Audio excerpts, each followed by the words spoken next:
The South China Sea is a vital maritime highway, carrying a third of global shipping and rich in resources, making its stability crucial for the world. Overlapping territorial claims, especially China's sweeping Nine-Dash Line, have turned the region into a dangerous flashpoint, pitting Beijing against neighbors like the Philippines, Vietnam, and Malaysia. Tensions have escalated from diplomatic protests to direct confrontations, with the Philippines now taking a firmer stand, backed by a 2016 international tribunal ruling that invalidated China's claims. The US, as a treaty ally of the Philippines, has increased its presence, creating a volatile triangle, where every incident risks spiraling into a wider conflict. The actions of Manila, Beijing, and Washington are now tightly linked, with the potential for global consequences if the situation erupts. In August 2025, the Scarborough Shoal became the stage for a dramatic escalation in the ongoing struggle for control in the South China Sea. What had long been a simmering dispute over rocks and reefs suddenly erupted into a crisis that captured the world's attention. The Scarborough Shoal, a small but strategically vital atoll, has been a flashpoint between China and the Philippines for years, but this time, the stakes were higher than ever.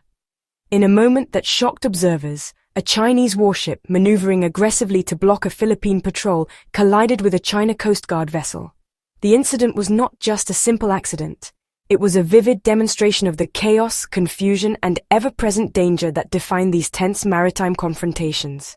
The collision highlighted how quickly a routine patrol can spiral out of control, with heavily armed ships operating in close quarters and national pride on the line. The very next day, the crisis deepened.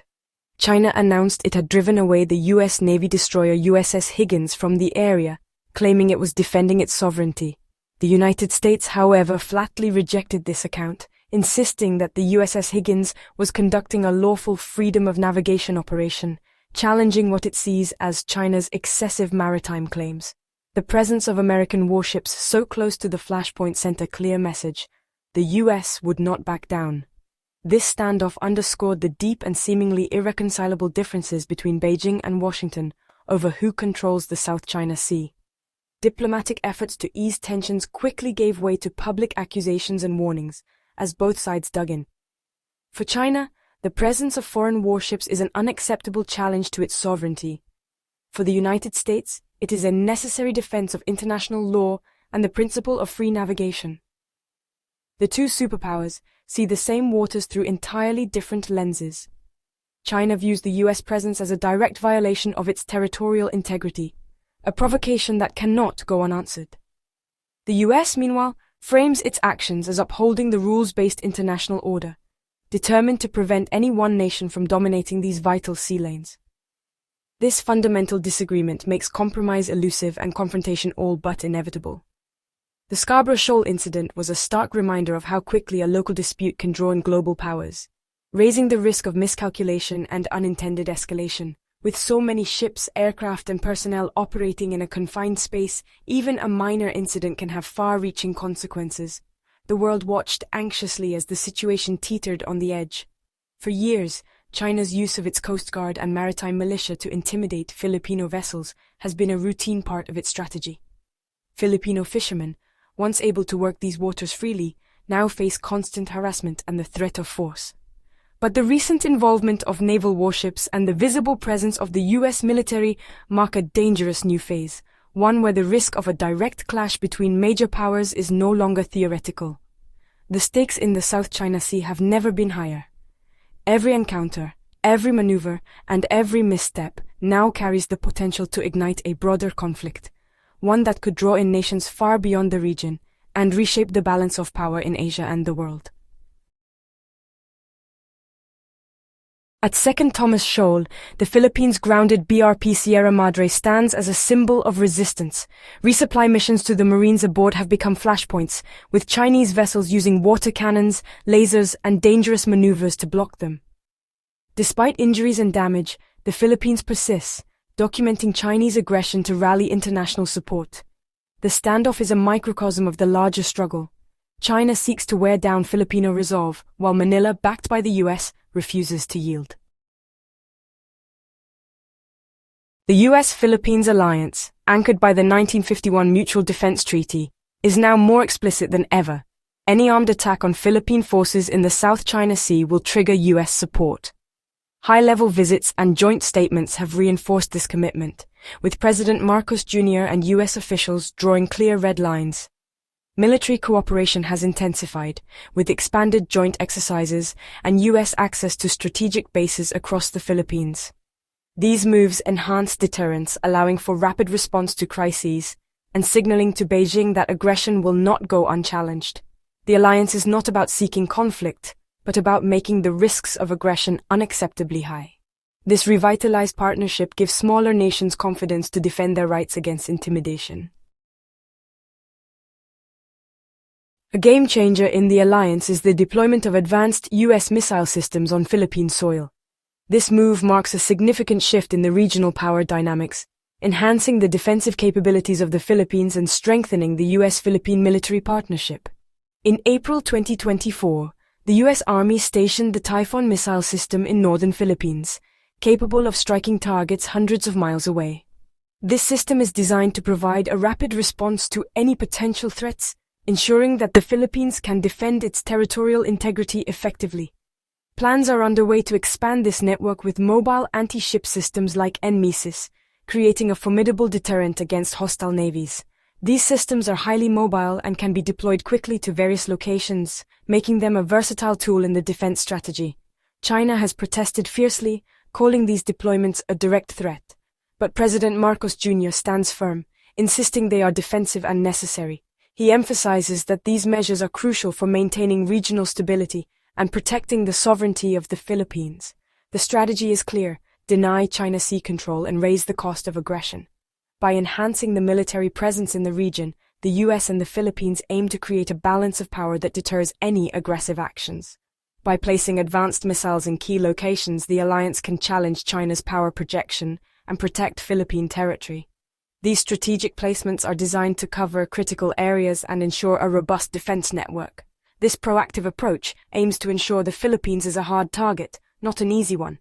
By fortifying its defenses and enhancing its military capabilities, the Philippines can better safeguard its interests and contribute to regional security. China maintains that its actions in the South China Sea are fundamentally defensive, deeply rooted in what it describes as centuries of historical presence and unbroken sovereignty. Chinese officials frequently reference ancient maps, historical records, and long-standing fishing activities to justify their expansive claims. For Beijing, these waters are not just a matter of territory, but a symbol of national pride and a vital part of its identity. The construction of artificial islands and the deployment of naval forces are, in China's view, necessary measures to protect what it sees as its rightful domain. Beijing has consistently dismissed the 2016 International Tribunal ruling, calling it illegitimate and irrelevant to its claims.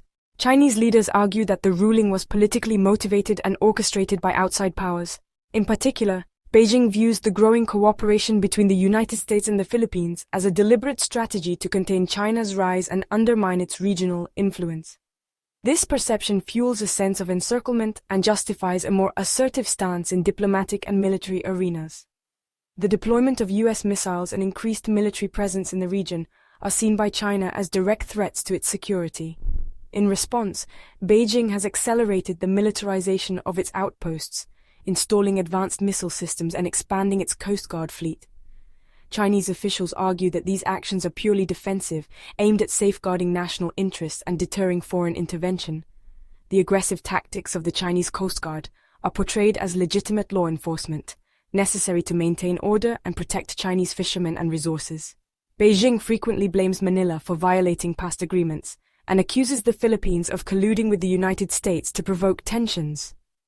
Chinese state media often highlight incidents where they claim the Philippines has acted unilaterally or escalated disputes, framing China's actions as measured responses to external provocation.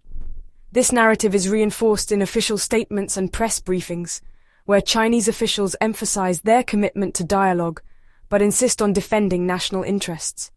For China, the South China Sea is a core national interest, non-negotiable and on par with the status of Taiwan. Any perceived challenge to its claims is met with strong rhetoric and military demonstrations. The region is seen as strategically vital, not only for its resources and shipping lanes, but also for its role in China's broader vision of national rejuvenation and security. Backing down, in Beijing's eyes, would be interpreted as weakness both domestically and internationally. As a result, China continues to assert control over disputed waters, leveraging its maritime advantage to gradually solidify its claims. The ongoing construction of infrastructure and the regular presence of Coast Guard and naval vessels are intended to demonstrate resolve and deter rivals from challenging Chinese authority. Ultimately, from Beijing's perspective, it is not the aggressor, but a nation reacting to what it perceives as repeated provocations by other countries. This belief shapes China's policies and justifies its actions in the eyes of its leaders and much of its population. Facing a power imbalance, the Philippines has launched a diplomatic campaign to build a coalition of like-minded nations. Beyond the US, Manila is deepening ties with Japan, Australia, and India, conducting joint patrols and acquiring advanced missile systems. These partnerships complicate China's calculations and reinforce the principle of freedom of navigation. Economic security is also a priority, with efforts to attract US investment in strategic sectors, making the Philippines more resilient. The goal: create a virtuous cycle, where economic strength and defense capability reinforce each other. This multilateral approach signals to Beijing that its actions are isolating it regionally and globally. The crisis is shaped by decisive leaders on all sides. President Marcos Jr. has taken a bold stand, supported by diplomats and military officials who strengthen alliances and defend sovereignty. U.S. Defense Secretary Pete Hegseth and Ambassador Mary Kay Carlson play key roles in reinforcing the alliance and countering Chinese narratives. China's strategy is set by President Xi Jinping and executed by military commanders, whose actions could trigger wider conflict with a single misstep. The interplay between these leaders, through statements, diplomacy, and military maneuvers, determines whether the crisis escalates or is contained. Their ability to communicate and manage tensions will decide the region's fate. As of August 2025, the South China Sea teeters on the edge of conflict. The risk of miscalculation is high, with warships and aircraft from multiple nations operating in close quarters.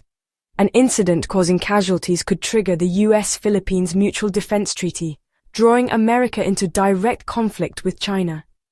China might escalate to force Philippine capitulation, or the gray zone struggle could intensify, normalizing dangerous brinkmanship. The only way to avoid disaster is through de-escalation and robust crisis management.